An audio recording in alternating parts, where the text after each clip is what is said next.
Welcome to the ProLife Team podcast. I'm Jacob, and I'm here with Stephanie, and we're going to talk about her story of brokenness and finding healing, and how she has continued on past healing and inviting others to find healing and hope and restoration, and how she's also starting a new ministry called Bulletproof.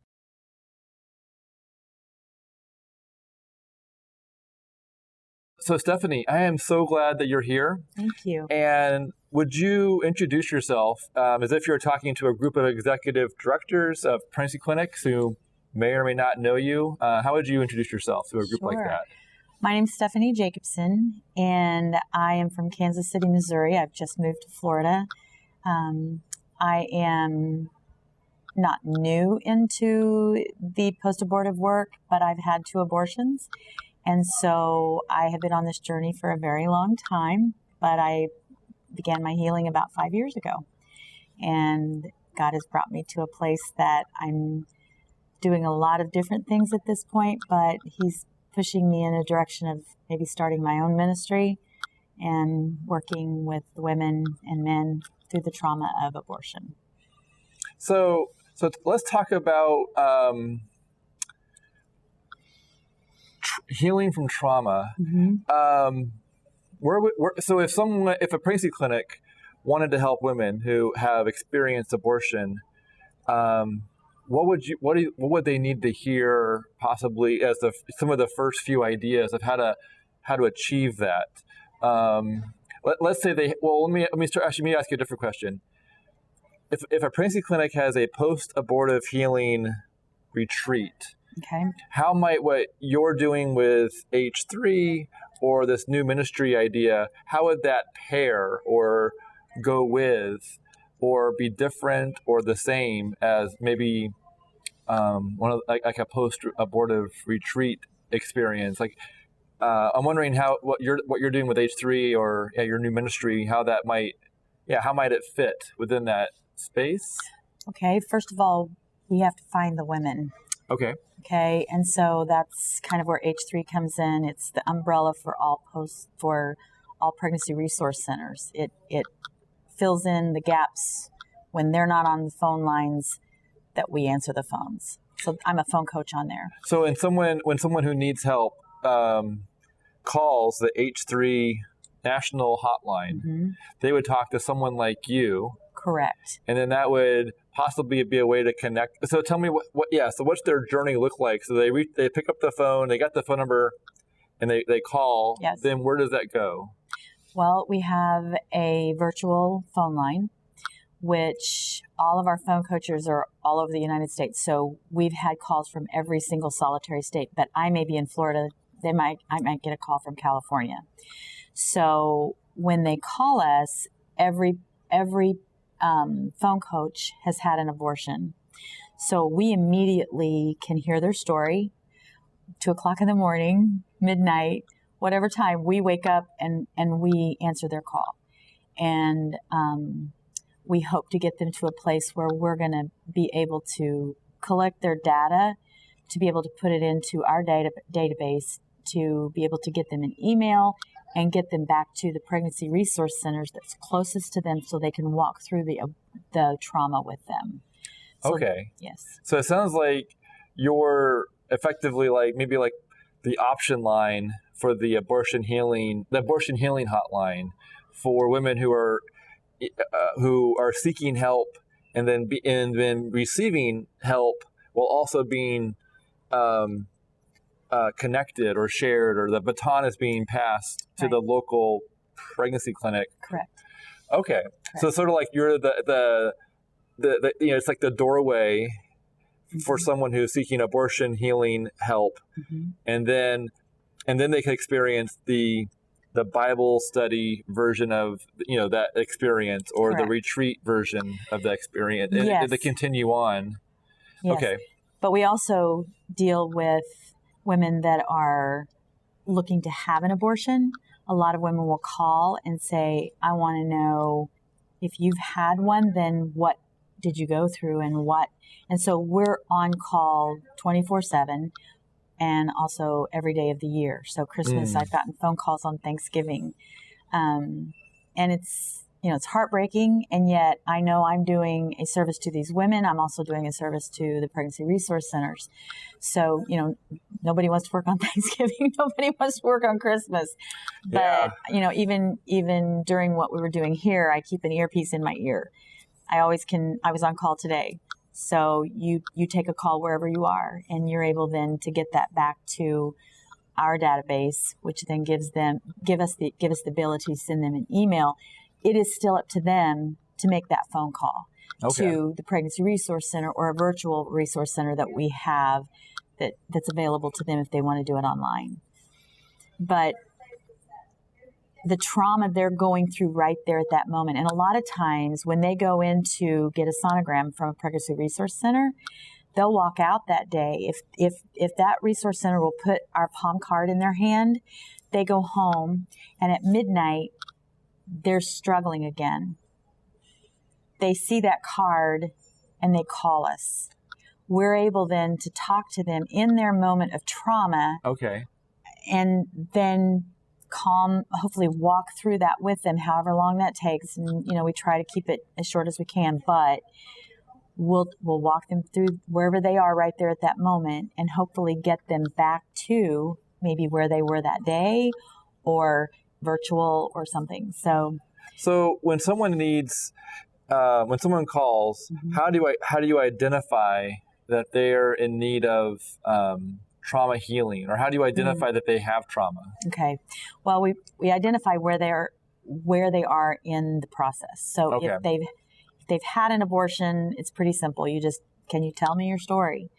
Where are you? What are you safe? Do you have, you ask certain questions to make sure they're in a safe place. Sometimes they're driving. Sometimes they're, wow, that would be dangerous to deal with trauma while driving, I think. It's dangerous. And we have to make sure that they're in a safe place. The other thing is we get calls when we've gotten calls in the middle of their abortion at home with the medical abortion.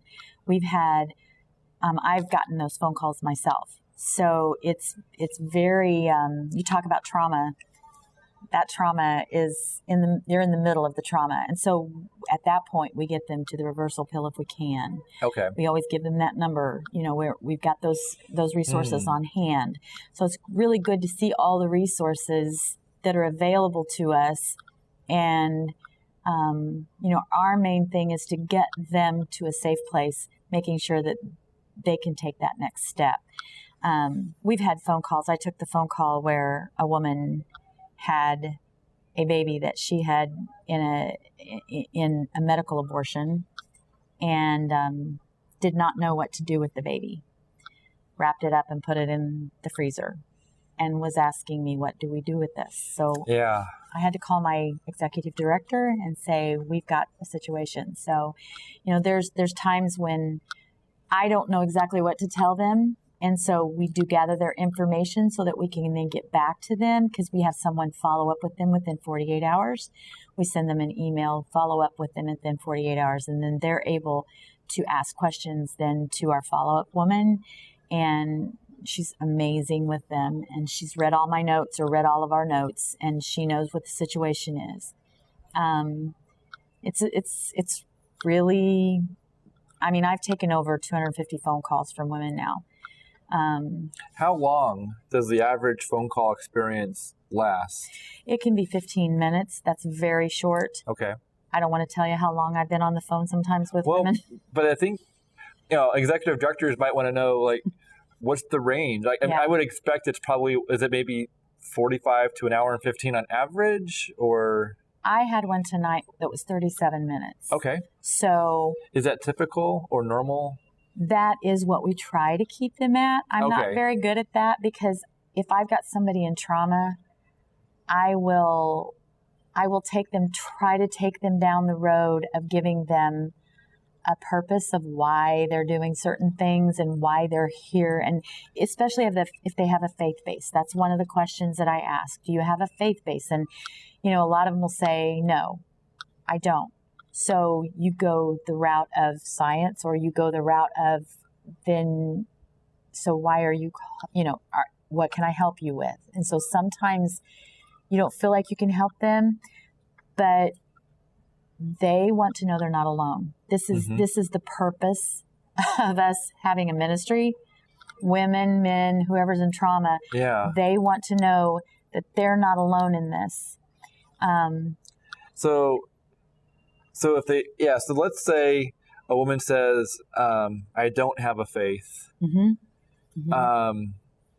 it feels like if she says she does have a faith, that leads to a whole different set of different questions. So how effective, or what's it look like to provide trauma healing without Jesus as one of those, one of the ingredients, or the main ingredient, perhaps? Right. That's difficult sometimes because we have to navigate and try to bring them back to the fact that this baby was actually a beating heart. Okay. Sometimes I've had a phone call, even recently, a woman that was science, like she was based in science. So I took her through the questioning of, was this a child? And she's like, well, I've been pro-choice all my life. And I said, but was the heart beating? So what happened was I asked her, I said, do you believe that in the birth canal, that this baby, when it comes into the world, that it's a baby? Yes. Okay. So you take it back from there and you allow her to answer these questions in her mind. And then if it's not a beating heart, then why would you need to abort this child if it's not alive? So they then start to understand that this was a real living, breathing, not breathing, but real living entity. Yeah. And it could he or she could have a name. Yeah. There's identifying features. So what's the difference between the trauma of abortion to maybe like or do you even, I'm not sure if you know the answer to this, but or compared to the trauma of a miscarriage? Yes. How do those differ, and how do those maybe how are those similar, perhaps? Well, they're both loss. So you need to deal with the loss, okay? And I think in a miscarriage, we haven't looked at loss for miscarriage like we should, because we haven't treated it as life. We've treated it, I'm sorry. And that, I had 2 miscarriages. I've had 2 abortions. So I've experienced both of those. Okay. And in abortion, you come to a place of, I did something to cause this. In miscarriage, your body is naturally doing something. And so you have a little bit different trauma. It's not the same, but they're both loss. So we as pregnancy resource centers have to deal with loss in overall. But when we're dealing with abortion, we have to, as a post-abortive mother, I have to take full responsibility for what I did. There's no healing if we don't get to a place where we take full responsibility. Okay. And it's the pregnancy resource centers, post-abortive ministries, or whatever, that they walk them through. It is not their, how do I say this? It is not their job to make that person believe. Okay. However, if you put the right pieces together in front of them, they're going to start to understand. And there's so many good ones out there. Forgiven and Set Free, Surrendering the Secret. There's lots of different post-abortive ministries that walk through this with these women. But it's the woman that has to come to a realization, no matter what put them on the table, that they still walk through the trauma. They were there. That was their trauma, and they have to take responsibility for it. That's the hardest thing for a post-abortive woman to understand. Yeah, and it feels like, or it seems like, when someone's abortion-minded, if she goes to a Planned Parenthood, there's 80, 90% chance that abortion will be the outcome. Correct. And if she goes to a pregnancy clinic, there's an 75, 70, 80% chance that she'll choose life. Correct. And so the number one cause of abortion, I think, is the person you talk to, or the number one cause for life is the person you talk to. Sure. The number one, that's why we have to get the word out there that we've been educated with lies. Okay, so how do you get the word out there? How do you make these women understand? It's like a woman that I was talking to said, I'm pro-choice. And I said, okay, did you hurt? And she said, I'm hurting now. And I said, whether you believe that it was your right to take the life of that child or not, we still got the carnage of the woman from, 1973 to now. So one abortion affects 30 people. That's the statistic. Okay. Who are the 30 people being affected? Well, I wrote mine out. Yeah. Mine were over 50. Okay. On one abortion. Okay. So and it affects generation to generation. The father, to generation. Yes. The grandparents. Sure. Who else would be on that list? Siblings. Siblings. Okay. Aunts. Uncles. Yeah. Their children, future generations. You can't look into that because they're not there. But mine was over 50. I have a large family. If you think of the family tree, effectively, the life of a person is, essentially could have an entire branching. Absolutely. It's really, in the end, it sounds like, it's more than a loss of a tree. It's more of the loss of a future forest. And so that's a good point. Or the current family structure has now been, out of those who are affected, the trauma seems to probably touch the 30 or 50. Yeah. In a way. Okay, so I'm not sure about that, but maybe you can speak to, because the woman is receiving trauma. The father, what if we... Well, and then you've got two sides of that family. So the father's family, you've got his mom and dad. You've got, when I was thinking, at first I was just thinking about my side of the family. But then I started adding his side of the family in. And it's like, and you don't know who it's all going to affect, because then I've got 14 grandchildren. These 14 grandchildren will never know their aunt and uncle that are gone. So will they know about them? Yes, they will. But they're gone. And so their children and their children's children, you don't know. So, yeah. So do you have fathers or dads or men? Do you have men calling H3 sometimes? Absolutely. Really? Absolutely. How might you handle a call from a man? How might that be different or the same as a woman who calls in? Sure. Well, some of the same questions in the beginning, just to make sure they're safe, make sure that we're on the same page, that why are you calling? Okay. But we have men on H3. Okay. So you might route them to we do. A man? Okay. We do. I will take the information I can if they're willing. Sometimes they're not. Sometimes you have to go ahead and talk through this with them, because you don't know if they're going to give you their information. You don't. So you have to, just like pregnancy resource centers, there has to be a safety, safe feeling for that person. And we do try to route them to them as quickly as we can, though. Okay. But they have to call them back. That's the only thing that we have that. So sometimes these men, if you know that they're going to get off the phone and they're not going to call back, then you might go ahead and continue the conversation. So we have. So it sounds like you have the women volunteers fielding the calls. And is that mostly because a majority of the people who are calling are women? Women, yes. What percent of the callers are men? Is it like 5%, or is it? I don't know. But something small, it sounds like, compared to the women. Yes. Okay. Yeah.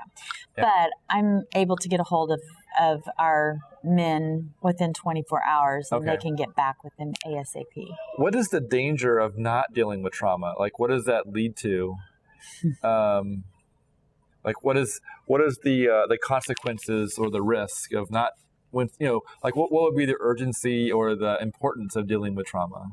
Can I go back to the 1 in 30? Sure. Okay. So the statistic is, and I didn't make the statistic up, this is on the books, one abortion affects 30 people. So since 1973, we've had almost 64 million abortions, correct? Mm-hmm. Okay, so you think 30 people, okay, no big deal, right? All right. I mean, but then I know. But you multiply or compound that with... Okay, and here's the thing. A lot of people don't want to take the 64 million women. It's like, well, you had 2 abortions. I've known women that have had up to 12 abortions. So that trauma is to just that woman. But I am here to tell you that both of those abortions were different. I had to deal with both of them differently. They had different fathers. They had different feelings. I married the first one's father. The second one I didn't. I had a different feeling for that second one. So the trauma from the second one was different than the trauma from the first one. So when we try to say, well, let's only take a third of these women, and, you can't, because I had to deal with both abortions in a different manner. Does that make sense? Kind of, sort of. It sounds. I think there's a term. There's a term, and it came from a Heartbeat in-depth day from like 4 years ago. It was called like compounded. Mm-hmm. Either it was the word compounded trauma, or it was like when you have trauma on top of trauma. Correct. And it creates a different. I think it was compound trauma. Mm-hmm. And it sounds like if you have a trauma and then you add more trauma to it, it's not like it's still the same. Now it's more complicated to correct consider or to work through or to figure out. Okay, so that's why I take every abortion individually, and so you've got the 30 people that an abortion affects. Okay. You take that by 64 million, you get 1,800,000,000 people. So one of the main trauma effects or symptoms from abortion is anger. Our country is very, very, very angry. Okay? Yeah. We only have 333 million people as of the 1st of January, 2021 in the United States of America. Every person in the United States of America has been affected by abortion. Now, is abortion the national sin? No, it isn't. It's my sin. It's my sin to deal with. You have your own sin. Next person has his own sin. So my trauma is going to be from the abortion. Your trauma you may not have the trauma that somebody else has, but trauma has to be dealt with individually. That's why it's important for these women and men to call to get help when they're looking for something, but looking for help. They're in this trauma zone. So when it comes to trauma, the trauma of abortion, is it tied to not speaking the truth or not confessing, or is it tied? What would be the action of exposing the healing or bringing the healing? Is it a matter of confessing, or is it something? How would you describe the steps or actions that someone could take to find healing, if it was as a believer of Jesus, for that side of the audience who's seeking help? That's the part I like the best. Okay. Because when someone who is starting to feel the effects of the abortion, it took me 40 years. Okay. My abortions, and it was actually 38 years, but at 40 years, God said, 40 has a significant number. It's a significant number in the Bible. 40 means captivity, but it also means deliverance. So 2 years ago, God said, you have a deliverance from this. So, but what was the deliverance? And you're asking me, how do you get to that point? Yeah, it sounds like maybe the question I should have asked is how do you start seeking? Like, how does that start? The seeking for help or healing? So abortion undermines the fabric of the family, which undermines the fiber of the nation. So abortion undermined everything that happened in my life. Okay? So as if it sabotaged what you were trying to do? Well, you parent differently. You may hear a sermon differently. I go home, I sit in church, and I try to hear what the pastor's saying, and I go home and think, I'm going to implement this in our family, but I haven't told anybody about that deep, dark, dirty secret. So it's like as if you have like special lenses everything you're thinking or hearing or seeing is running through the filter of, exactly. I have an abortion that I haven't confessed or shared. Yes. And where does freedom come from? It's like having like this weight. Does it feel like a weight? You don't know that's what it's coming from. Oh, okay. Because you're in this bondage. You're in a bondage of lies. Okay. Okay. So when you want to say something, and I wanted to say something and I couldn't because the church, I was raised in church. How could you have done something? I was saved when I was 5 years old. I had Jesus in my heart since I was 5. So the church may not have been a safe place to share. It wasn't a safe place. Yeah. It was not a safe place for me.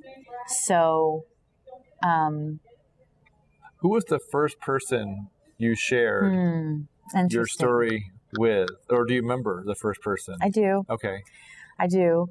There was a man that actually was in my church. And so he had moved to North Dakota and was fighting abortion back when I was having my abortion.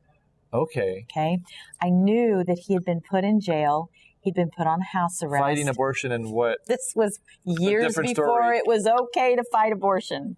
Oh, was it like an activist, perhaps? Okay. He was on the sidewalk. They arrested him. He's one Probably of the first people.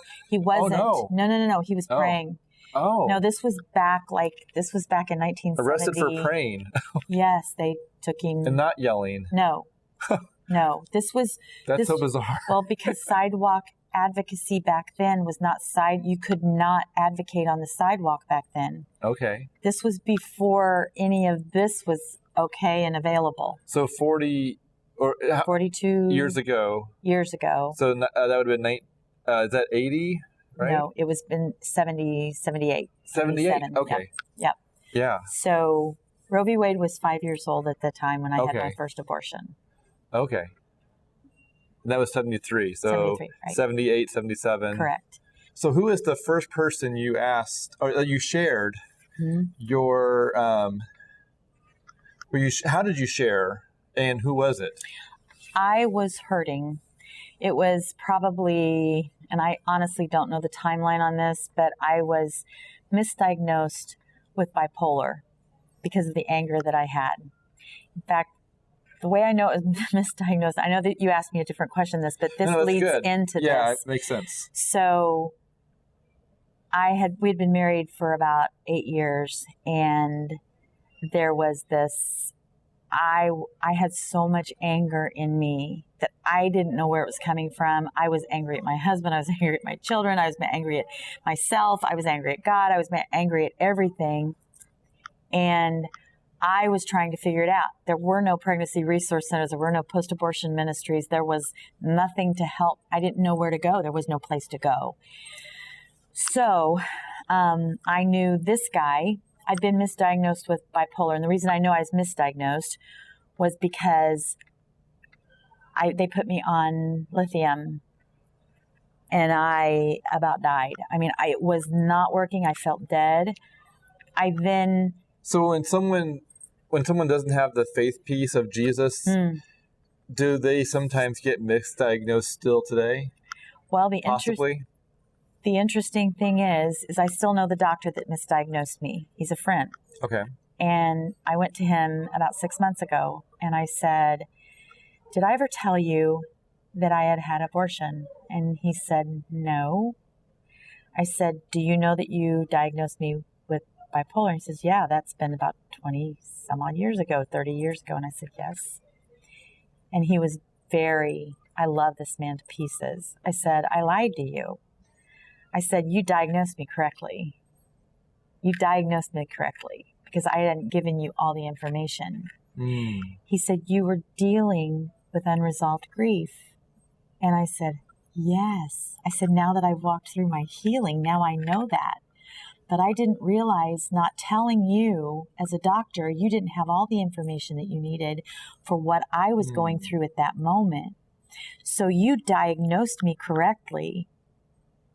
I don't blame you for what you did, but it put me on a trajectory that now I'm thankful for it. Now that's a strange thing. Now I'm thankful because now I know to tell women, look, this is a real thing. You lie, you continue to keep that thing a secret, it's going to affect every area of your life. There isn't anything that it doesn't affect. It can affect your health. I've had women tell me that their kidneys have gone out on them because they were on lithium, because they'd been diagnosed with bipolar, but they'd had abortions. So this trauma. So by not sharing all of your medical history with a doctor, the doctor can make a mistake because of lack of information. Absolutely. But but do sometimes doctors make that same call even if they know about the abortion, or is that usually a sign that it's not maybe this was a Christian doctor. So maybe it depends on whether the faith or maybe it depends on the doctor perhaps. It does depend on the doctor. The problem is doctors don't normally go, I'm not speaking for all doctors, and I'm not trying to be, but doctors don't, I mean, when you go into the doctor office as a woman, they don't necessarily have you had abortions on the intake form? Not all the time. Yeah, and I wonder if what do they have on that intake form? And I wonder if it says miscarriage or pregnancies or... A lot of times they'll say how many pregnancies, but I didn't always put the truth. Oh, yeah. Because I had 5 children, but I had 9 pregnancies. So I had 2 miscarriages. I had 8 pregnancies. I had 2 miscarriages and I had 2 abortions. I had twins and I lost 1 twin in utero. So, I've had... You talk about trauma. I've had trauma. I've had babies, just about any way you can have a baby. I've had abortions. I've had miscarriages. So the whole picture is, yes, you need to tell the truth. You need to not lie about things for your own health. But when I realized that something was wrong with me, that this wasn't right, you don't feel like this shouldn't be feeling like this, I finally went to a psychiatrist and I said, do I have bipolar?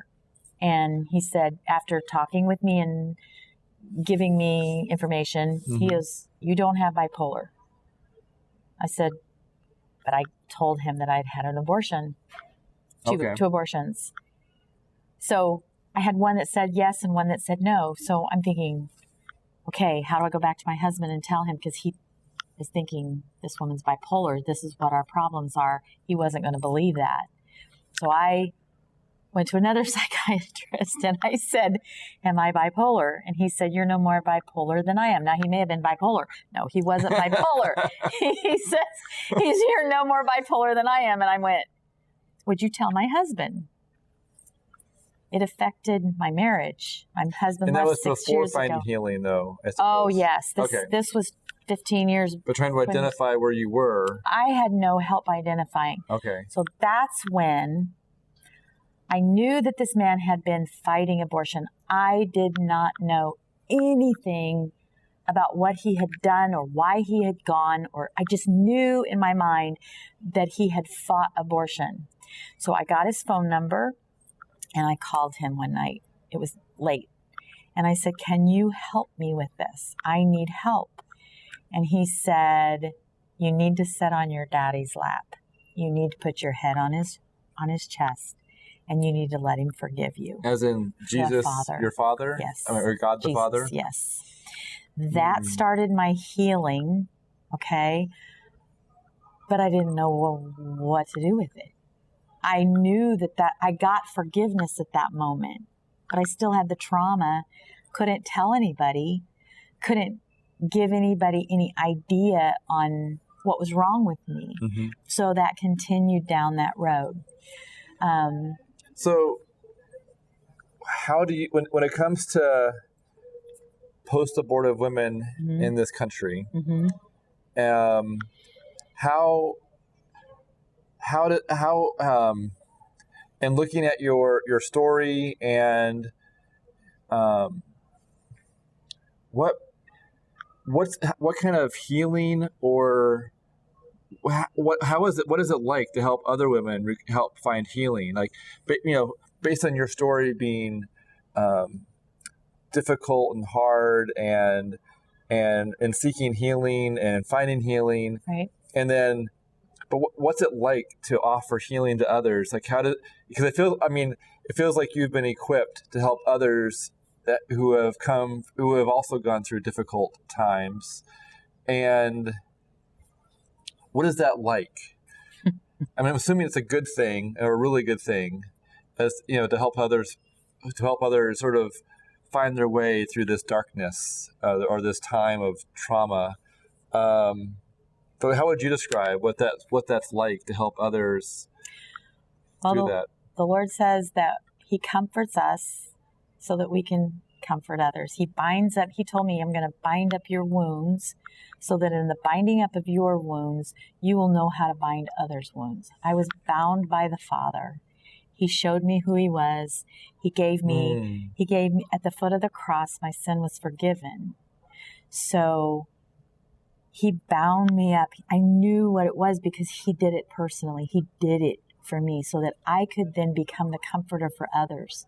But that doesn't mean that I comfort others. I show other people who the comforter is. So you're reflecting, or almost like a road sign saying, go to the foot of the cross, or go to your Father and rest at His feet, or give Him a hug, or something along those lines, perhaps. Yes. And Jacob, that is for any sin.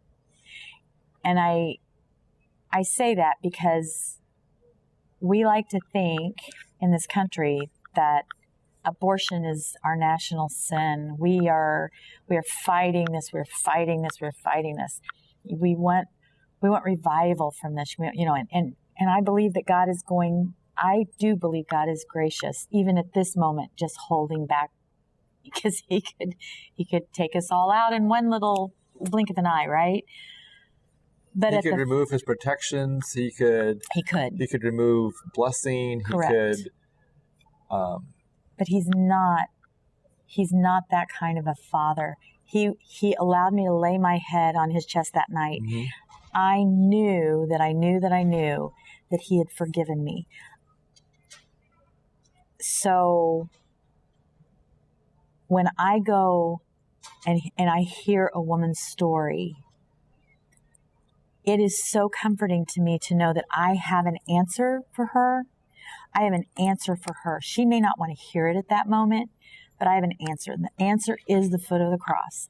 The answer is the cross is the central location. So I have people that ask me, how could you have been a Christian and had an abortion? And I say to them, have you ever sinned? Sin is the pinnacle of who we are. And that's why the cross exists. So, and I think the answer is when you go to a church and the expectation is that there's going to be judgment when they find out that you sinned, and the normalness is to hide your sin through a facade or a smile. Absolutely. And how are you doing? Well, everything is great. But in reality, everything is, maybe if we said great sarcastically, that'd be more true. Have you heard the song? What's this? I wish I could remember all the words, but I'm fine. Yeah, I'm fine. I'm fine, but I'm not. I'm broken. I haven't heard that one. Okay, gonna play that for you after the podcast, because you gave me a great one today, a great song today, but. This song, as we go to church, it's a lie. We put on that facade, and these women have to wear a facade, men that have had these abortions, and the men are right there, 1 in 4, we're the women 1 in 4. And so they have to go home and filter. We're back to filtering it through that deep, dark, dirty secret that they can't discipline, they can't love their husband, they can't, it all is affected. Yeah, and like not letting it get healed just makes it stay. It does. It'll continue to exist and possibly infest. It does. But there's a verse, my favorite verse in the Bible is James 5:16, where it says, confess your sins one to another so that you may be healed. And the prayers of a righteous person availeth much. And so I feel like there's a lot of, when you share your sin, not just with God, right, but you share it with another person, right, and then they pray for you. Yes. There is healing from sharing your sin with other people. Correct. And then that prayer, they may be healed by hearing your story. They may walk, or at least they might be invited. I think more so than them being healed, they would be invited. There you go. To do the same. Yes. Because which leads to them being healed, and I'd agree. Correct. But they need to confess too. So my sin is abortion. Yes, my sin is abortion, and I should be from being healed and having the joy that God has. I should be the most joyful person in the room. I've been forgiven much, and if I can take them to the foot of the cross from my story, then they can look in the mirror tomorrow and go, God, what is my sin that I need to lay at the foot of the cross? Because revival starts here. It starts in our hearts. It is the nation. Yes, we pray for the nation to be revived. We need a revival. But revival starts when we will lay our sin at the foot of the cross. And then God can use that, because you've got a circle of influence of people that I do not have. I've got a circle that you do not have. I asked Lord, why do I need to write a book? I don't even like to read that much. And he said, because your circle of influence is who I've given to you. So it may reach more than that, but we need to take that responsibility. So your sin may not be abortion, but maybe it's pride and anger against these women that have had an abortion. So which one weighs more? The pride and anger that you have against these women, or you're scared to give them, any kind of to forgive them. God says you don't forgive your brother who you do see, so is that another? No, we're still good. Okay. different. So okay.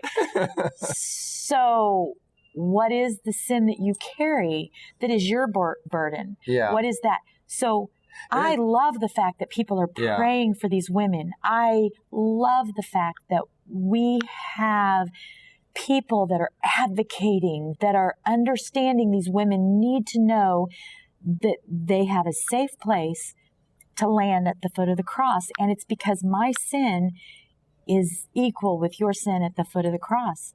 There is no level at the foot of the cross. Yeah, we're all broken. Yes. Broken vessels. We're all equally, we can't hold water. We've got cracks everywhere. Everywhere. And I don't want to condemn anyone, but it's not condemnation, it's conviction. Does the conviction land where it should, or are you condemning someone because you think that their sin? Yeah, and I think it really, and I don't know, there's probably lots of safe places, but I think the safest place from my experience has been a small/intimate men's group where we can share with each other.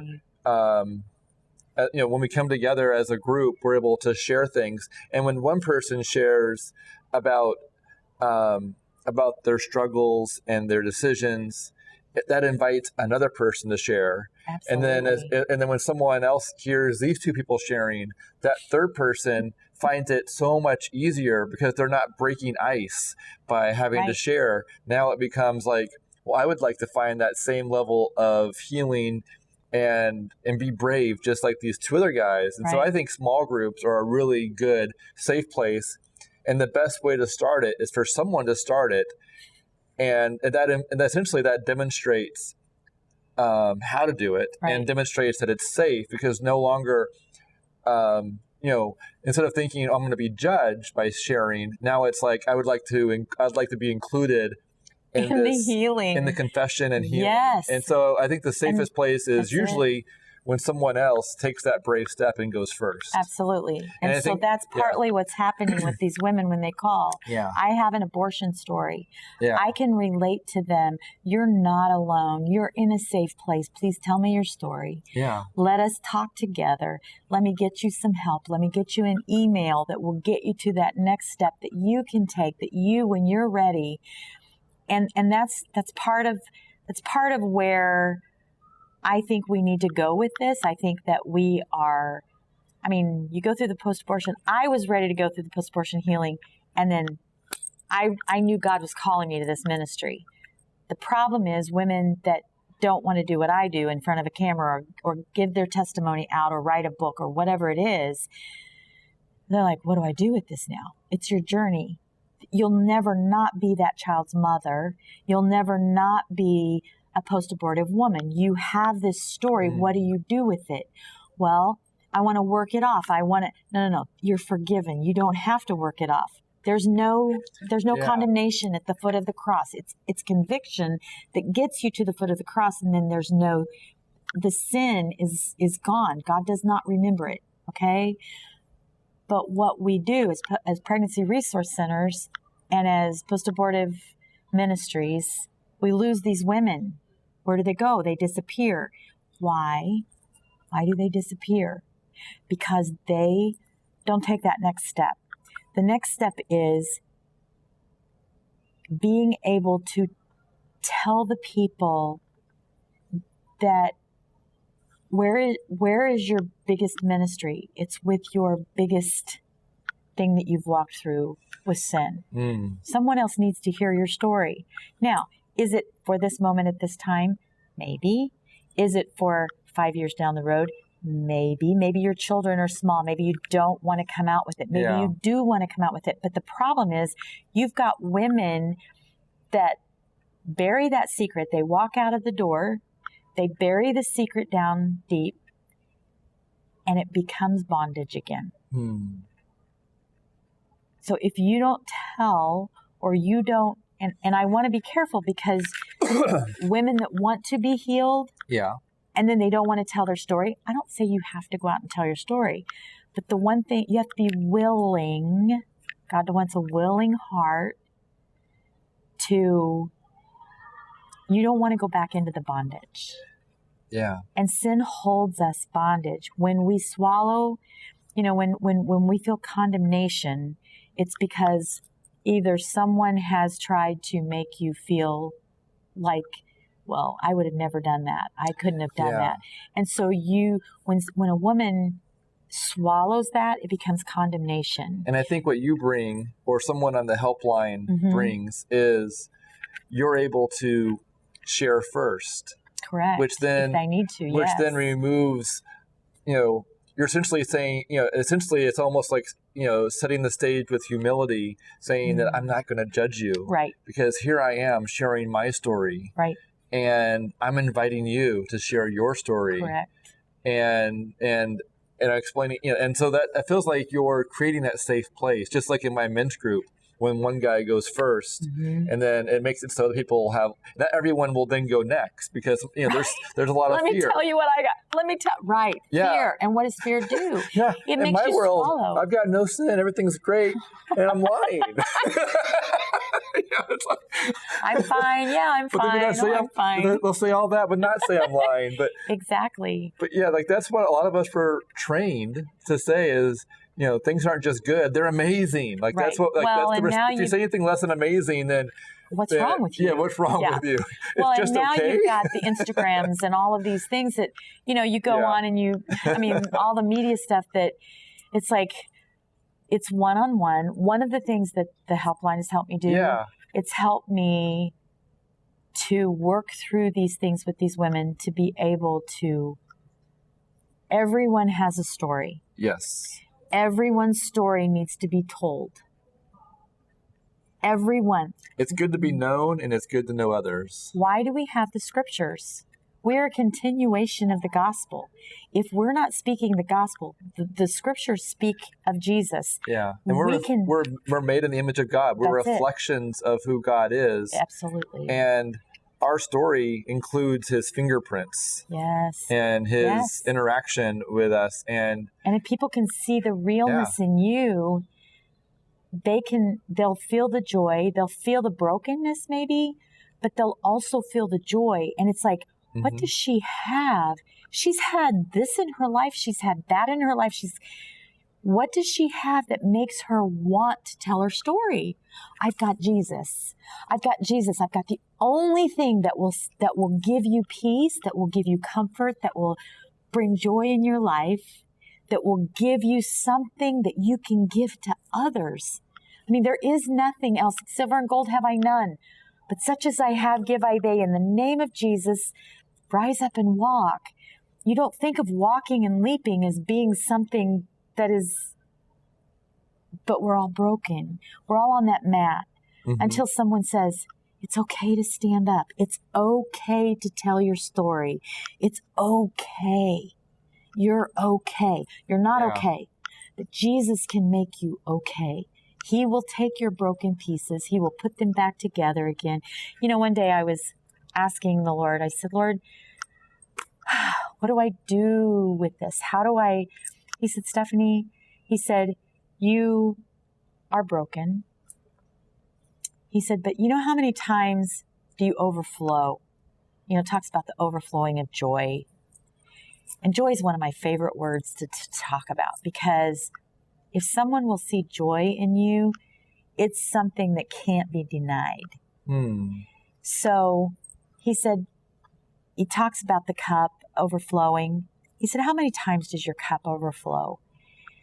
And I'm like, well, not very often, Lord, but I know that you can make it overflowing. Make it overflowing. He's like, why don't you break the bottom off of that cup? Why don't you let me flow through you? Why don't you be a avenue so others will know who I am? You will feel me. You will know me. But I'm here for you to give away. I'm not here for you to store up and become stagnant. And that's one of the pieces of my story that it's like, I no longer can hold Jesus to myself. Wow. I want to be a conduit for what he has for me. It's like that birthing canal. That baby's being born into a newness of life. We are being born into a newness of life. This is a womb. We're in a womb here. We only see partially. That baby sees nothing in the womb. Forgets everything from the womb. Can you imagine a baby in a womb that's being formed? That mama feels that baby kick. Why did that baby kick me? Because the neurons you think that's electrical? Do you think that baby is feeling the electricity being formed in its body? Does it hurt? It hurts. I don't know, but they say it does. The doctors are saying they can feel pain. Yeah. Don't you think those neurons in the brain and in the heart and the ventricles and everything it hurts the teeth later on. Hurts. It hurts the teeth. So we're teething. Yeah. We are in a womb. We are blinded. We don't see clearly. We are being born into a newness of life for what? For the next phase that God has for us, which is to be with him. But if you don't know who he is, and I'm holding the story inside, and somebody needs to know Jesus, it's my responsibility to tell them my story and not be afraid to tell them.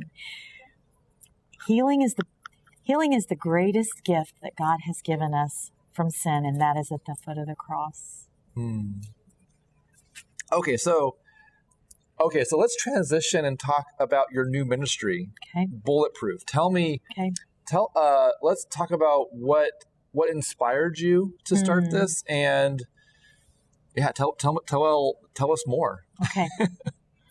Well, I'm in the middle of starting this ministry. It's called Bulletproof, and I got the name from a vision that God gave to me, which I've written about, and hopefully have a book out soon. But this vision was so real, and I've had dreams, but spiritual dreams are different You know when you've had a spiritual dream. And how do you know it's a spiritual dream? 'Cause I guess I'm not sure what that feeling feels like per se. And I know that some dreams feel different, but how would you describe a spiritual dream? Okay, a spiritual dream for me is that when I wake up, it's still there. And I know that I have seen something. So I'm not a dreamologist or whatever those people are that can tell. But okay. I have a Father that loves me enough to let me know in my spirit that this is something you need to pay attention to. Okay. Okay. So I went to sleep one night. In the middle of the night, I had this vision. And I walked out to, it was like women as far as the eye could see. There was no end to them. And as I watched them, the numbers got bigger. And then more women came in and more women came in. And I'm like, who are you? They were angry and their voices had been cut off. There were no voices. No one was speaking. It was dead silence. And I'm like, who are you? And I wanted to talk to them, but they didn't know I was there. I was not in their vision. They did not know. And I looked at them, and they all were dressed the same. They had on battle fatigues. They had camo paint on their faces. They were ready to fight. I could tell that they were angry, but they were milling around, and I'm like, who are you? And as I was thinking through who are they and why are they just milling around and why are they angry? What are they angry at? And I woke up and I'm like, God, who were those women? Well, all day long, it kept pulling at me. It's like, who are you? Who are you? And the Lord finally said, those are post-abortive women, and you're one of them. Now, this was before my healing. This has been about 5 years ago. And I got excited because I knew that God had called me into this ministry. I didn't know how. I didn't know when. I didn't know anything. But I had some women that knew that I had called this ministry in Kansas City called If Not for Grace. And I called them and I said, this was before the dream. And I said, I think I'm supposed to come and visit. I needed to take a step, but I didn't know what. My husband had just left and I knew that I needed healing. So gracious bunch of women. And it was a full year. I had this dream. And so I got excited. I'm like, oh, there's a lot of these women out there. Where are they? I had no answer for that. I went back to sleep that night. I was back in the same dream. As I watched these women, they knew I was in this dream. I had tunnel vision at this point. So I'm now looking out of my eyes in this dream. I'm looking at them. They're looking at me like, what are we going to do? Like, I don't know what we're going to do, but I knew I had to do something because they were needing a leader. And I'm like, okay, battalions. We're going to put them in battalions. I didn't know. Who are you? You're an army of women and you have no leader. Where are we going with this? I look down. I'm in the battle fatigues. I touch my face. It's wet. It's got paint all over it. I now understand that I am one with these women. And I'm watching them and they're looking at me and I raised my hand to say something and I couldn't speak. My voice was severed. And I'm thinking, how am I going to lead if my voice has been cut off? Okay, so every post-abortive woman feels like their voice is cut off. You have no voice. So the next thing you know, in the stream, only in a dream can you transport to other places. So sometimes I wish I could do that here. But we were underneath something. And I'm like, where are we? And I was angry. The anger was so, and I had been healed of anger right after my husband left. Not 3 or 4 weeks, God healed me in a dream of anger. And I knew it. I hadn't been angry. But in this dream, I had this anger that was so bad that I was like, where is this anger coming from? But my chin was on my knees and I was crammed into a ball. I'm like, where are we? So I looked down to my left and I looked down to my right and I'm thinking, how are we going to get out of here? Of course, I'm trying to think like a leader. What does a battalion leader do? I don't know, but we got to get out of here. So these women all are in the same situation underneath whatever's holding us down. I look left, then I look right, and I'm like, we're in rows. Why are we in rows? And I go to turn my head back forward, and we couldn't stand up. That's what was making me mad. I'm claustrophobic.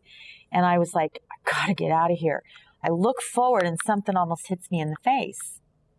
And I look again, and it's something swinging forward, and it comes back and almost hits me in the face again. I'm like, what is that? It kind of slows down, and I see that it's little patent leather shoes and white frilly socks. It's this little girl, and she's swinging her legs back and forth, and I'm thinking, what is she doing sitting on top of me? So I look back down the rows, and I see we're in this building of some kind, millions of women in a building, okay? When I look down, I see other legs in front of me, in front of the women, but they're not little girl, it's just legs. I woke up. So yesterday was, who are these women? Tonight, on the next night, was, where are we? This second part did not come as quickly as the first part. God did not give me that answer right then. And I sat with that for a while. And it was probably a week later. And finally, the Lord said, you're under the pews in the church. What does that mean? So one of the hardest places for us to get into to talk, there's 1 in 4 women in the church that are dealing with abortion. We are not talking about this in our church. I know that there was a film here tonight. They're talking about the church and trying to get this started in the churches, talking about it. These women are hiding. So I went to the Lord. I said, what do I do? What do I do? This has been 5 years ago. I'm just now getting to a place where I feel like God's given me this ministry, this Bulletproof. Yeah. This is where Bulletproof came from. So when you have Jesus, when you can sit at the foot of the cross, nothing can harm you. These women need to understand that you're bulletproof. Enemy cannot take away what God does not allow him to take away. I was stripped of everything. Okay, I was stripped of everything. My family, everything. 14 grandchildren. Okay, my children loved me, but they didn't understand what was going on. And so God has restored back to me, because he told me, he said, lay down, do not fight. Do not fight this man's way. It will lead to death. If you allow me to fight it spiritually, it will lead to eternal life. Now, not every woman does that. Not every woman can do that. There's different circumstances. Everybody's got their own story. But this was mine. In obedience, I did what God called me to do, which was to lay down. In that obedience, I then was able to hear what God had to say to me. There were no distractions. Stephanie, you are your own idol. You've got to lay down. You've got to allow me to work in my time. Now, 5 years later, this ministry is coming to fruition. It's not going to be overnight. This is a journey. I don't know how much longer I have to live. I may not be gone. I may be gone tomorrow. This may be the last time that anybody ever sees my face on anything. So, but it sounds like, so women that call H3 are looking for help. Absolutely. And then people that go through a post-abortive program, Bible study, retreat, are, and essentially, let's say they have Jesus included, and they put it at the cross. They're essentially, working towards that. And it sounds like you're focusing on helping them in that post-abortive space? Are you helping them get there and then continue, or is it mostly just a continuing after reaching that point? Like, how would you, in that journey, where would you say Bulletproof is working to help, or work? Where do you feel called to be on that road? I think the trauma that comes from abortion, I think that the trauma is something that women don't get. They don't understand what the trauma does. And I think trauma is, I think we talked about this a little bit. Trauma is the next thing that we're going to have to really get people to understand. Abortion is not just about the baby. Abortion is about the trauma that the mother and the father at some point, once he realizes what he's done, because he doesn't understand the connection between him and the baby until he's got a baby in his hands, right? Mm. And so I just talked to a woman tonight about that. I don't understand why he doesn't understand where I'm at, because he's not seen anything. He doesn't understand it. You've got the hormones raging in your body still. He doesn't have anything. He doesn't have a clue. So to get the men on board, they need to understand that this part of the woman's healing, not that, because a lot of the fathers aren't still with the mothers. Now mine was, but so that healing is going to be separate. They're going to come at separate times. They're maybe never, ever going to come together and heal together. That's fine. But the trauma that the woman goes through is something that we as the post-abortion ministries need to start letting them know from the beginning of that process, like if they're in a retreat or if they're in a Bible study or whatever, that this has to be God. Let me go forward for a second. Sure. So God does not take us somewhere that he does not prepare us for. So we have to use that analogy. We have to use that example. And we have to start talking about this from the very first time. Every time I talk to a woman on the phone, this is your journey. This does not stop. This is a journey. You will have triggers that will happen. You will have things that will come up that you'll have to deal with. I'm still dealing with things. So you'll have to, these post-abortion ministries should start integrating that into their curriculum to say, and they do, some of them do, and most of them do. But in order not to lose them after they go through the ministry, you want them to understand that this is now their story. This is now, especially women that understand who Jesus Christ is. When there's no condemnation at the foot of the cross, that is where they can stay. They do not have to pick it up and go, well, but this person's going to condemn me. This person's going to condemn me. No, there is no condemnation through Christ Jesus. So if you work through Christ Jesus, there's no condemnation. There's no wall. There's no, it's not there. It is a facade. So we live in our lie. We swallow that lie back down. We're not going to tell this person because they may judge me. That's on them. That's their sin. That's not your sin. You've already put that at the foot of the cross. So the trauma, we've got to get these women where they're bulletproof. Okay. They need to understand they're bulletproof. It's a strange concept because you think, but isn't that counterproductive? You're using bullets to try to bring life, and yet bullets kill. No. We've got the armor of God on. Yeah. The only thing when a man went to war and he had armor on, the only thing that was accessible to him was his back. What do we use on our back? What does God put on us?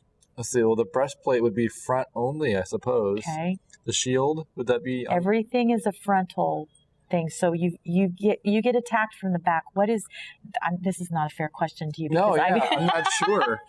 Let's see. We have belt, feet. What does God put on us? He puts on us a garment of praise for the spirit of heaviness. I wasn't aware of that. That's interesting. Okay. There's a scripture that put on the garment of praise. So how do we get out of the condemnation that other people are going to think that they have a right to give to us? By putting on the garment of praise, they no longer have, when our eyes are fixed on Jesus and we have our eyes on him, the world is it's out of view. We don't, the song, turn your eyes upon Jesus, and the world will fade from view. Interesting. Yeah, the posture of praise is often very vulnerable. Okay. And speaking of the back, but the garment of praise doesn't sound very metallic.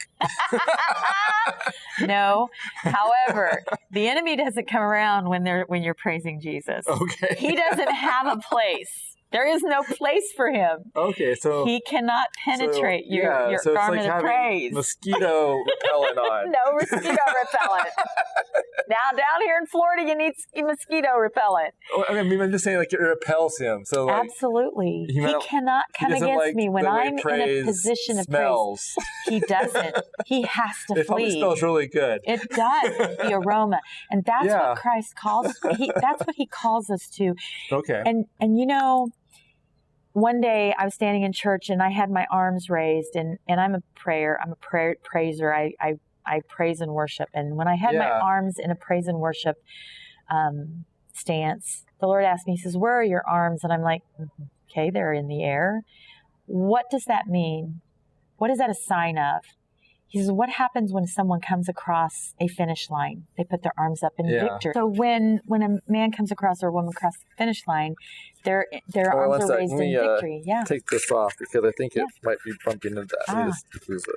I don't care about continuity. Okay, you're good. All right, whenever you're, go ahead. Let's do that again. Okay, so when a man comes across the finish line, he or woman in a race, they raise their arms in victory, right?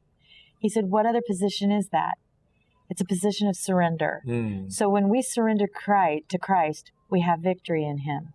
Okay? So praise and worship is giving glory and honor to God, and you're surrendering. And in that surrender, there's victory. Yeah.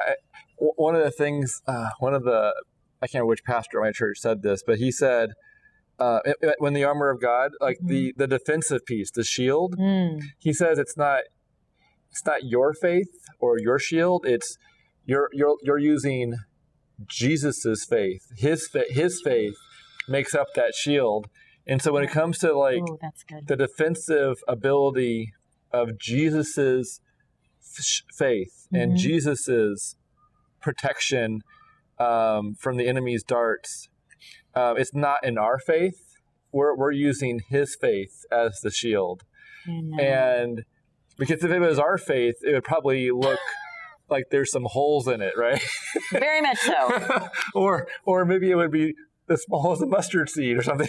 It would be as small as a mustard seed for me. I would have Lego shield. Can I please have that mustard tree? I need the tree. I don't want the seed.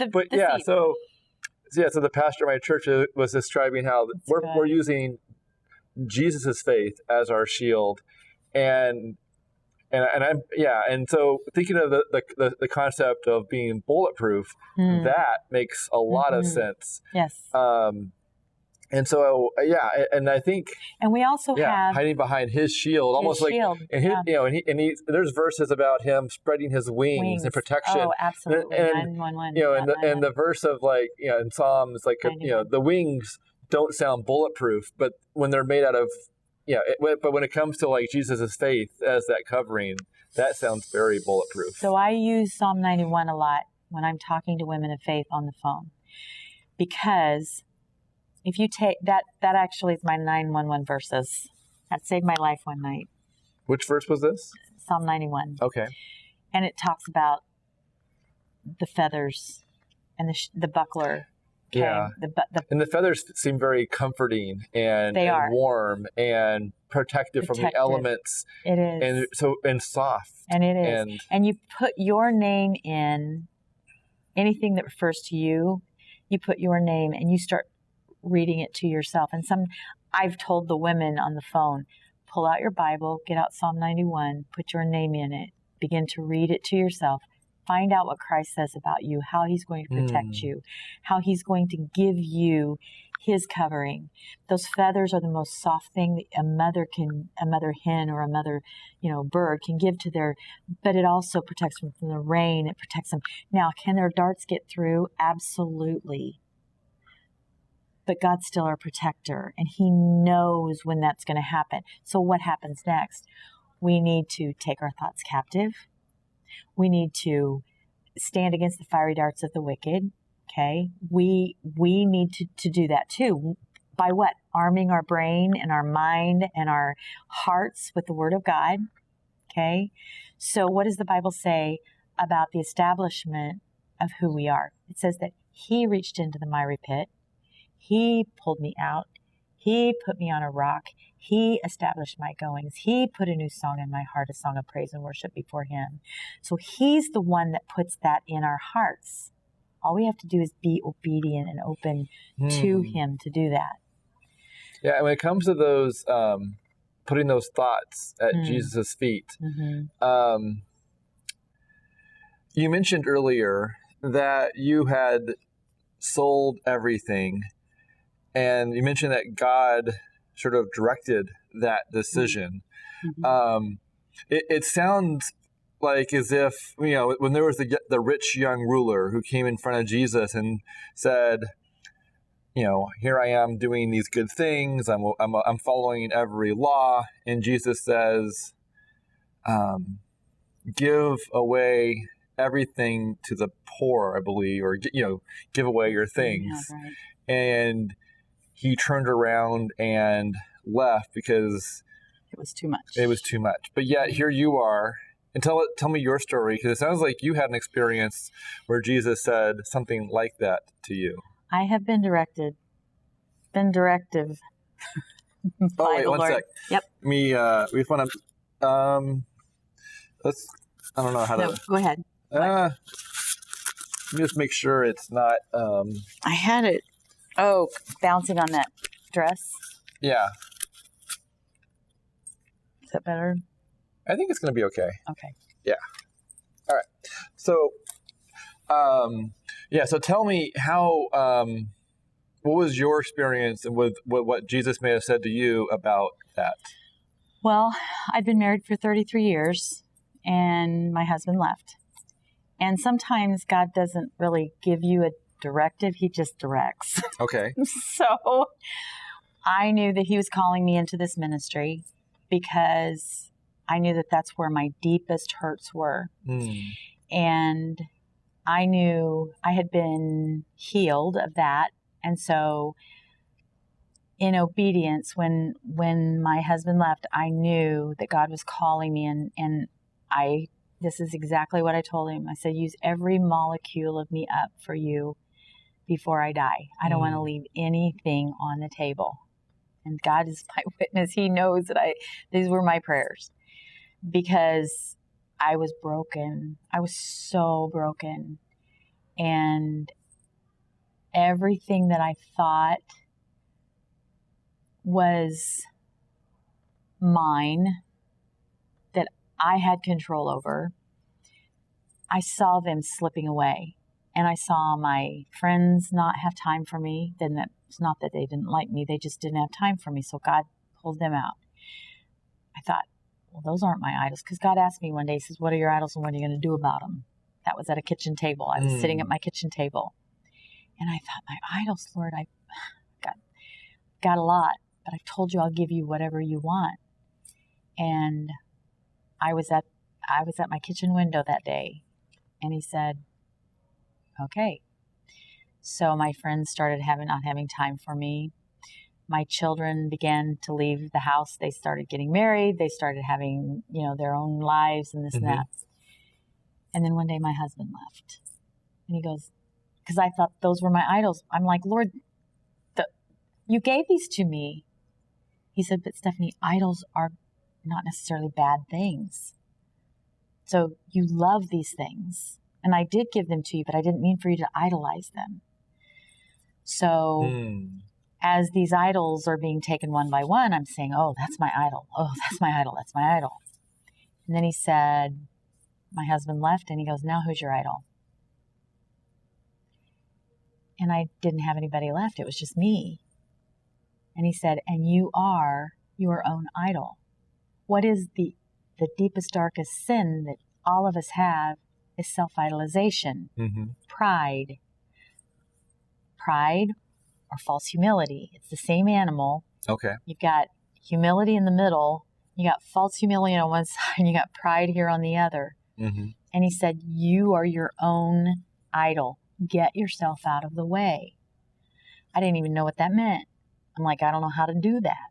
He began to teach me how to do it. And I began to listen. I began to hear what he was talking. You know, I would read the scriptures. I would had devotionals that I did not put my feet on the ground in the morning until I had read those devotionals, until I had read the Word of God, had my mind set on Him, knew that this was the direction that He was going to. Every morning I did this. And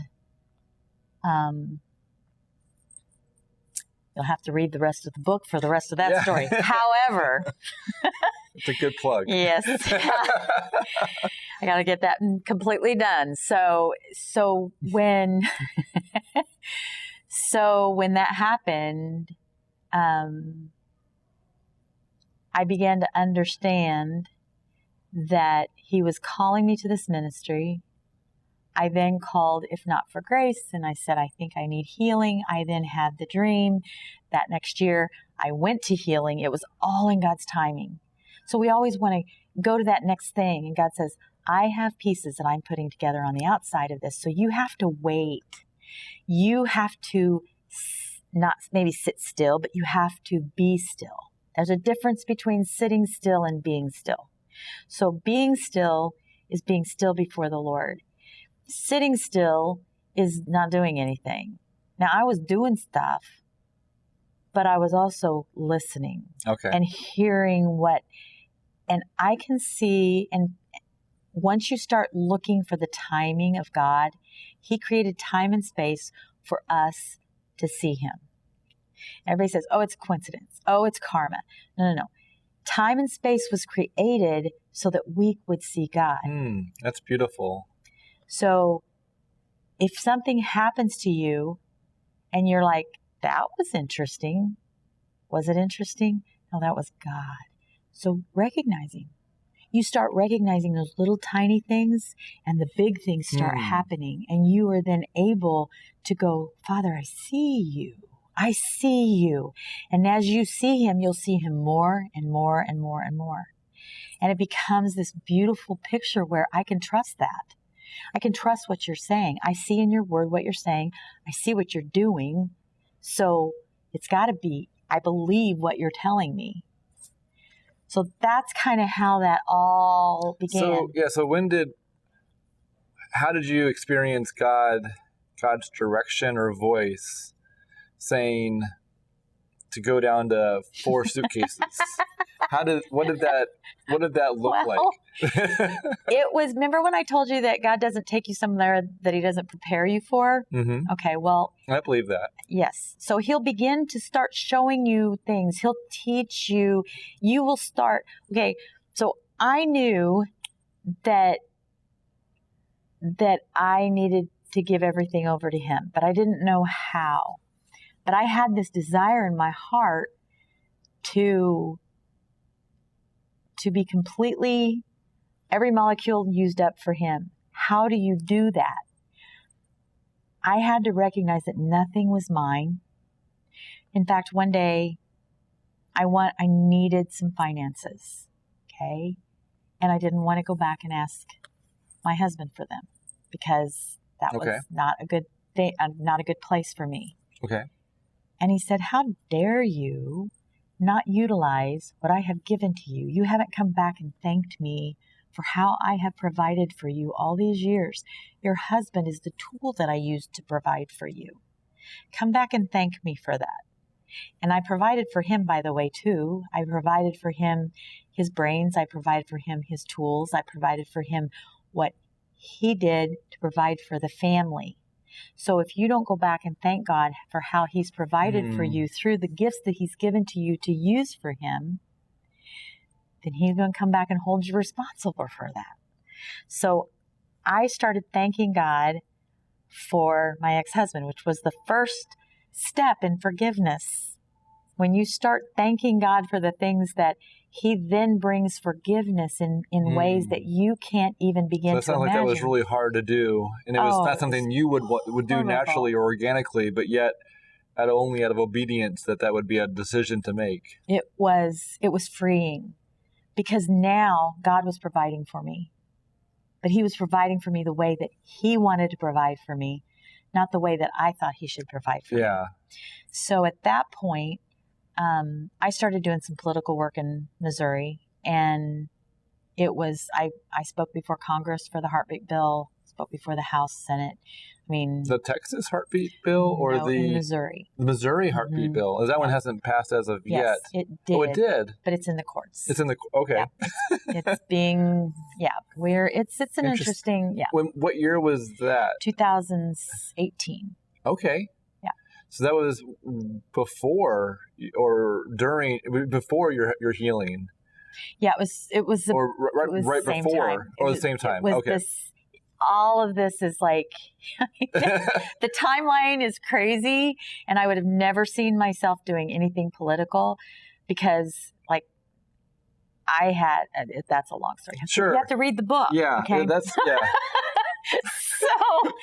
So in all of that, as that started to happen, I realized that God had something different. I mean, that was part of the filler in between where I am then and now. Okay. So it gave me a feel for what the post-abortion stuff and the abortion stuff was doing. And, I then learned why we have abortions like we do on demand here in the United States of America. Because it's not a law. It's not a law. It's a ruling. It's a ruling. It's a ruling. There is no law.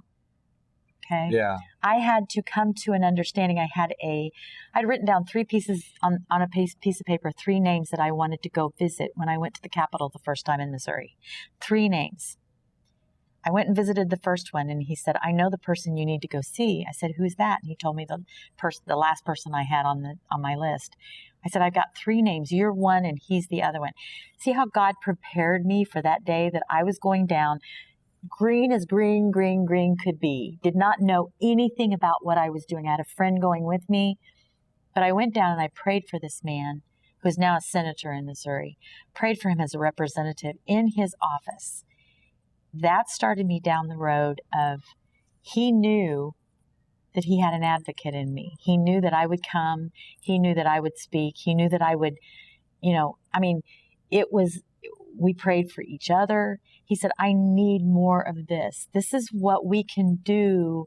I mean, we don't think we make a difference. God makes a difference when we step forward in obedience. God makes a difference. He makes a path for us to be used by him in a way that you may think praying for someone is not that big of a deal. But this man was like, he had people coming in and out of his office all the time. But something told me, pray for him right here, right now. It was God. And he saw it. So God prepares the way. He prepares the path. All of that to say this. So I'd gone down that road. All of that had happened. I was like, "Lord, what do you want me to do?" I was being, I was not working. So we had had a business that we'd run. And so it was helping to pay for some of my life at that point. So when you went down to 4 suitcases. Yeah, I'm going to go there. Go ahead. Yeah. So how did that come about? What were the steps that you took to experience, to obey God? It was not easy. It sounds really hard. It was one of those things that I had a house full of stuff. What do you do with this stuff? Well, what did you do with your stuff? So my parents had acreage up in Kansas City, 8 acres right in the middle of Kansas City. Okay. They had 2 houses, which I lived in the little one. My mom and dad were 82 and 84 or something like that at the time. Okay. Now, I began to see them deteriorate. My dad said he was going to die on that piece of property. That was where he was going to die. And I couldn't take care of them anymore. So I realized, all this time God had been putting in the back of my head, I don't understand where the thought came from. Why 4 suitcases? My summer clothes, my winter clothes, my ministry bag, and my toiletries. Okay. That was what I saw. But that doesn't, what does that even mean? Where did that come from? I can't answer that question for you because I'm not God, but I knew that God was preparing me for something that was small, that you needed to be able to move. Yeah, it sounds like you're being prepared to live in the ability to travel. That was what my thought was, but I didn't know, what does that even look like? What is it for? So my dad got sick. Not this last Christmas, but the Christmas before. So my dad got really, really sick. So I actually moved in with them to help. My mom was going downhill.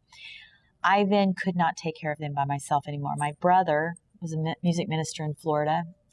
And so I called him and I said, I need help. I can't do this. And he said, get them on an airplane, bring them to Florida. Suitcase in hand. We all got on an airplane. I moved them to Florida. I've not taken them back home. I went back home this last summer, sold all their stuff so that they could live down in Florida. They're not doing well. They're okay. God's teaching me through death about him. Mm-hmm. This is all part of living. And we want to whitewash death. We don't want it to be part of life. We want someone else to take care of that. Mm-hmm. That is not what God calls us to. He calls us to take care of our parents until we can. And there's sometimes you can't, but we've whitewashed it. So anyway, that's a whole nother subject. Sure. So I brought them down, went back up to Kansas City, sold all their stuff, and in the process sold all my stuff, which I didn't have much left. I had a bed, I had a few things, but I had pretty much gotten rid of everything because I didn't know what was going to happen. I was living in a little room in my parents' home, trying to take care of them, and it wasn't working. Got them down here, came down here. I rent from some people in our church, have an outside entrance, don't have a kitchen. And this is exactly where God wants me right now. It's not fun, but I know I'm in a safe place. I'm in a godly home. I'm not with my brother. My folks are with my brother. But the people that I live with, they love Jesus. So I know I'm in a God-filled environment, mm-hmm. and God has got me down to what I could put in my car and bring down to Florida. So is it 4 suitcases? Give or take a little bit. Sure. But that's where I'm at now. So what it looks like from here, I don't know. And I'm excited to know what the next chapter is. It seems like your anchors have been lifted. And like the anchor of stuff is a pretty big anchor. That was one of the most freeing things I have ever done in my entire lifetime. I have nothing to hold me down. Nothing. Yeah. God is calling me to something that... Yeah, for you to be able to go somewhere, mm-hmm. would only be gas money. And that's expensive right now, just so you know. But my car does get 50 miles to the gallon. So, God has provided that for me. Yeah. But that's like, you don't have, no. It doesn't sound like there's a dog. No. there's not a lawn care involved. No. The only thing that I lament is my 14 grandchildren and my 5 children and their spouses. Okay, so there's still some anchors. I do have anchors. I have a beautiful family. Yeah. Well, I really appreciate your time and sharing your story. And it feels like there's, we are and, on the journey. And in the next chapter, possibly of your book or some second book, I'm not sure which, but obviously, there's more to be told. And, but I really appreciate you sharing about, trauma, the experience of finding healing through trauma, from trauma, sorry. And through it. Through it. It is. And by sharing it, it sounds like sharing it has it has medicinal value by helping others find healing. Mm-hmm. And so thank you for helping others find healing and for essentially working with God, even through, and by, and it feels like there's also like these, God was present in, throughout this journey and story, and there's fingerprints of him, Absolutely. And his love and grace is sort of weaved throughout even these difficult times. And it's just like, why do we go through hard things? And sometimes God is preparing you to help others who are going through hard things, perhaps. I don't understand everything, but I feel like there's a greater story here. Caleb, he told me. Oh, Jacob. I keep trying to call you my son-in-law's name. Sorry about that. It's really late. It's very late. Okay, go back. It's almost midnight. Retake. Keep going. So he told me, the Lord showed me where in binding up, binding up the others' wounds binding up my wounds, that he would bind up others through me. And that is a promise that we can all take from this, is that when he binds up your wounds, not only do you want to, but you have a responsibility. People find Jesus through their hurts and pains. What does a doctor do? He wounds you to pull out the infection. He has to wound you. So you've got the infection, you got a broken arm. He has to go in there and set it. He wounds you again, though, opening it up in order to fix it. So that's what Christ does. He wounds us. He allows us to be wounded. He doesn't wound us, but he allows us to be wounded so that in the binding up of our wounds, we will know how to bind others. He's done that for me. He's done that for you. You sitting here giving people the opportunity to tell their story. That's binding their wounds. That's binding the wounds of others. This is part of your ministry. Yeah. So everybody has a ministry. Find your ministry and help others, help Christ in his bringing the sheaves in, bringing the flock in, and be willing to be used. He will. Be willing. That's all. Awesome.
judgments.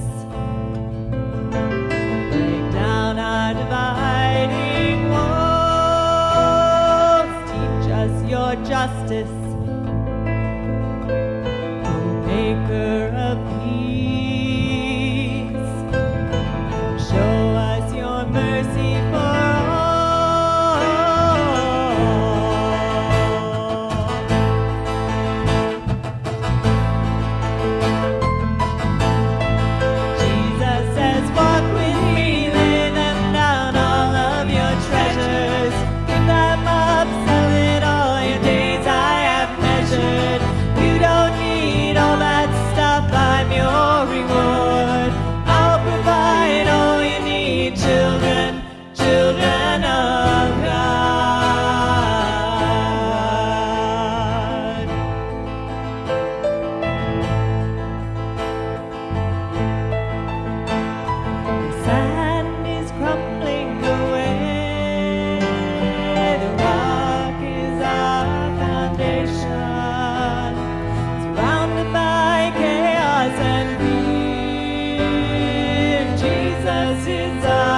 salvation.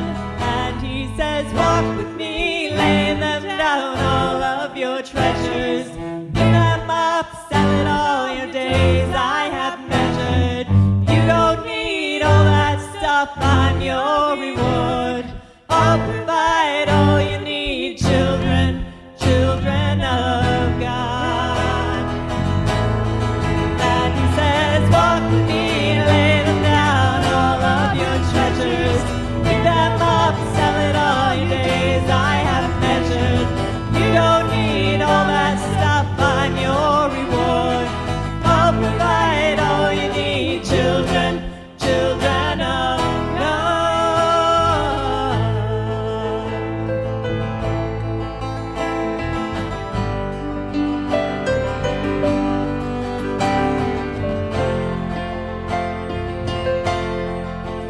Children of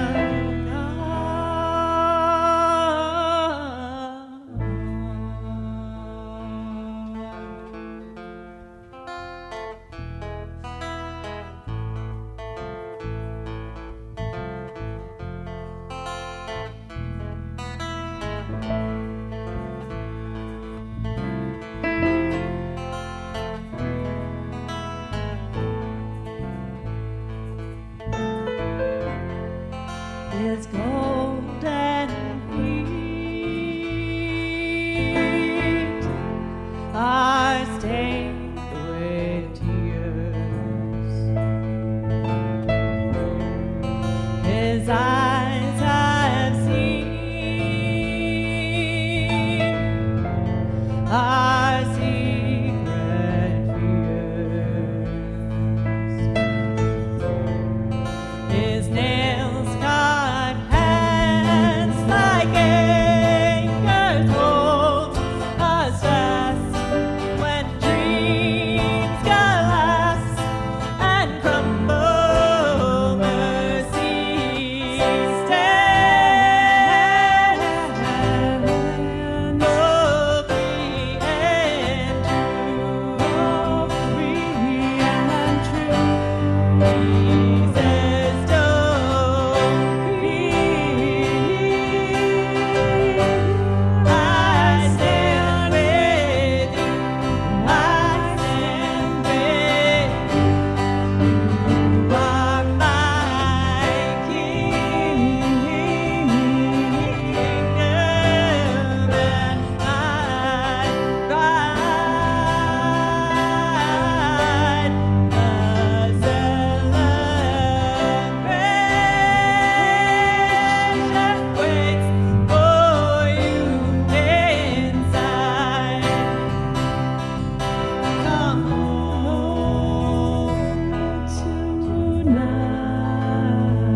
Make a joyful noise to the Lord.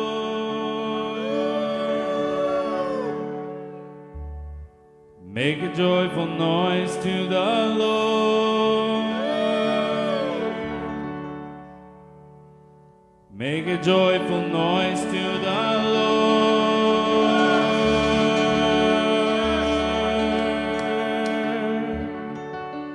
One more time. Make a joyful noise to the Lord.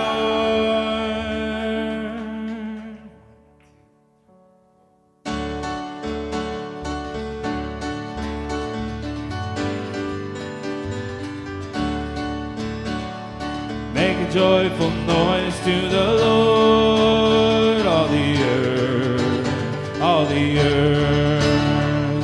Make a joyful noise to the Lord, all the earth, all the earth. Serve the Lord with gladness, come into His presence with singing. Serve the Lord with gladness, come into His presence with singing.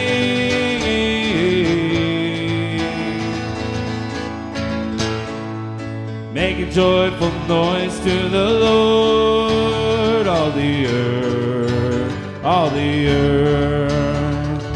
Make a joyful noise to the Lord, all the earth, all the earth. Know the Lord, He is God. It is He who made us. We are the sheep of His pasture.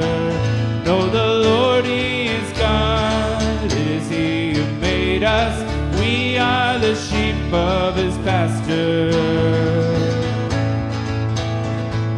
Make a joyful noise to the Lord, all the earth, all the earth. Make a joyful noise to the Lord, all the earth, all the earth. Enter His gates with thanks and His courts with praise. Give thanks to Him, bless His name. Enter His gates with thanks and His courts with praise. Give thanks to Him, bless His name. Make a joyful noise to the Lord, all the earth, all the earth. Make a joyful noise to the Lord, all the earth, all the earth. For the Lord is good, His love endures forever, His faithfulness to all the world. For the Lord is good, His love endures forever, His faithfulness to all the world. Make a joyful noise to the Lord, all the earth, all the earth. Make a joyful noise to the Lord, all the earth, all the earth. Make a joyful noise to the Lord, all the earth, all the earth. Make a joyful noise to the Lord, all the earth, all the earth. Make a joyful noise to the Lord.